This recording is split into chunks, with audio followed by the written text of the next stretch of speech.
আসসালামু আলাইকুম। আপনাদের দেখানো হচ্ছে গ্রামের একটি মৃত্যুবার্ষিকীর এবং দোয়ার আয়োজন করা হয়েছে। দোয়ার অনুষ্ঠান। এটি একটা গ্রামের ঐতিহ্যবাহী অনুষ্ঠান। গ্রামে যদি কেউ মারা যায়, তার পরিবারের পক্ষ থেকে তার সামর্থ্য অনুযায়ী গ্রামের মানুষদের জন্য খাবারের আয়োজন করা হয়। এখানে গ্রামের সবাইকে দাওয়াত দেওয়া হয় এবং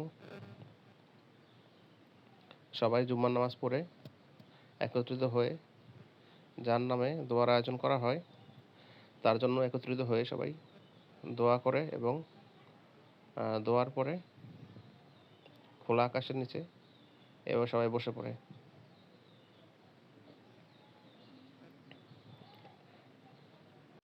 খেতে বসে। এখানে দোয়ার আয়োজনে খাবারের ব্যবস্থা ছিল। খাবারের আয়োজন করা হয়েছিল সাদা ভাত, গরুর ঝাল মাংস, আলুর ঘাটি এবং পাতলা ডাল, এবং সর্বশেষে ডেজার্ট হিসাবে ছিল পায়েসের আয়োজন করা হয়েছিল।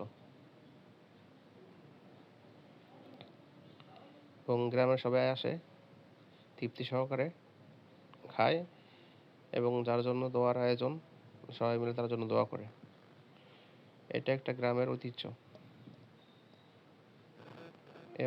এভাবেই চলে আসছে রীতিনীতি অনুযায়ী। তো আলহামদুলিল্লাহ, এখানে অনেক বড়ই করে আয়োজন করা হয়েছিল। আলহামদুলিল্লাহ, সবাই খেয়েছে এবং খেয়ে তৃপ্তি করে খেয়েছে এবং সবাই বলেছে যে খাবার অনেক ভালোই হয়েছিল। আর সবচেয়ে বড় কথা হলো, এসব দোয়ার আয়োজন এখানে 300-400 মানুষের আয়োজন করা হয়েছিল এবং সবাই এসেছে। এখানে স্টেপ বাই স্টেপ আসে। প্রথম পুরুষরা খেতে বসে। পুরুষদের খাওয়া হয়ে গেলে এরপর মহিলারাও পরবর্তীতে বসে। তো গ্রামের সবাই এখানে আসে। দোয়ার আয়োজন যেহেতু করা হয়, এখানে সবাইকে দাওয়াত দেওয়া হয়। এখানে সিস্টেমটা হলো, আগে পুরুষরা বসে জুমার নামাজ পড়ে এসে, এরপরে পুরুষদের খাবার শেষ হয়ে মহিলারা খেতে বসে। খুব সুন্দর একটা সিস্টেম।